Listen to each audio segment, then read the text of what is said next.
Olá, amores, tudo jóia? A imagem não tá lá muito boa não, tá? Mas vamos lá. Nós tratamos sobre o positivismo, né? E hoje eu queria conversar um pouquinho com vocês sobre o positivismo no Brasil. É interessante assim, porque uma ideia que era francesa vem e fica realmente afixada no Brasil. E tem uma representação sólida, muito boa. As pessoas absorvem muito bem isso aí.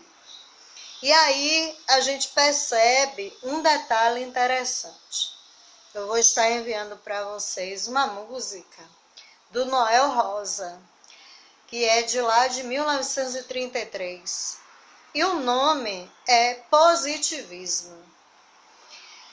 Ele trata do positivismo, falando do positivismo, de uma maneira romanceada. Mas ele diz direitinho qual é a proposta do positivismo. E aí a gente percebe como os intelectuais, os artistas, músicos, naquele momento, compraram realmente a ideia. Não só no período que antecede a República Brasileira, que a gente vai ver isso lá. Mas o positivismo fica impregnado realmente no Brasil em grande parte da nossa história, O avanço científico europeu, ele proporcionou isso, né?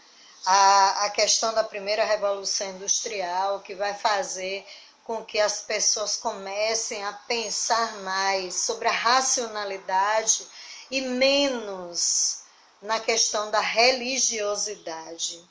E o Brasil, ele vai comprar também essa ideia, porque tinha um embate muito grande de intelectuais com a igreja. A gente vai ver que no século XIX, na verdade, até Dom Pedro II teve o seu embate, né, a chamada questão religiosa, que acabou culminando também com a República Brasileira, com o proclamado da República Brasileira. O pensamento, então, positivista, ele chega ao Brasil no ano de 1850. E os brasileiros que vão, né, trazer essa proposta eram brasileiros que estudavam na França. Então, portanto, não eram estudantes pobres. Eram estudantes que tinham alto poder aquisitivo. Então, eles vão desencadear essas coisas. E a gente faz até uma relação interessante, que os movimentos no Brasil, revolucionários e tudo, eles vão se iniciar a partir de grupamentos que tinham o poder aquisitivo, que eram ricos. Foi assim na Conjuração Mineira, foi assim na Conjuração Baiana, foi assim na Revolta de Beckmann, lá atrás, né, no período colonial. E no século XIX não vai ser diferente. Primeiramente, o positivismo ele vai se apresentar na escola militar, né? Na sua fase científica, na escola militar, depois no Colégio Pedro II, depois na escola de medicina e na escola da Marinha e a Politécnica no Rio de Janeiro. Só que tinha um detalhe, não era só a questão do positivismo científico. A gente tinha uma ala, né, uma linha do positivismo que tinha uma vertente religiosa. E essa vertente, ela pode ser atestada no apostolado positivista, né?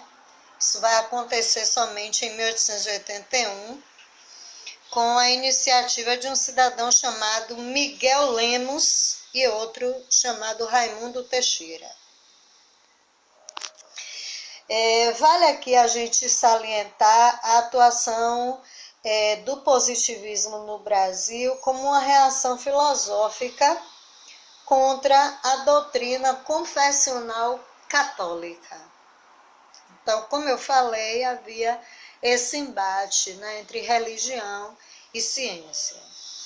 No campo das ideias, né, que prevaleceram entre positivistas, a gente ainda tinha também aqueles adeptos do naturalismo e do evolucionismo. Então entra também a questão da literatura aí no que nós estamos aprendendo sobre o positivismo no Brasil. No nosso país, a marca inicial positivista vai ser através de uma obra literária que não é conhecida, chamada de Três Filosofias. A autoria dessa obra, desse livro, é de Luiz Pereira Barreto e ela foi escrita, né, em 1874. Pois muito bem, o tempo vai passar. 2 anos depois de que essa obra ela tinha sido criada, é fundada a Sociedade Positivista, né?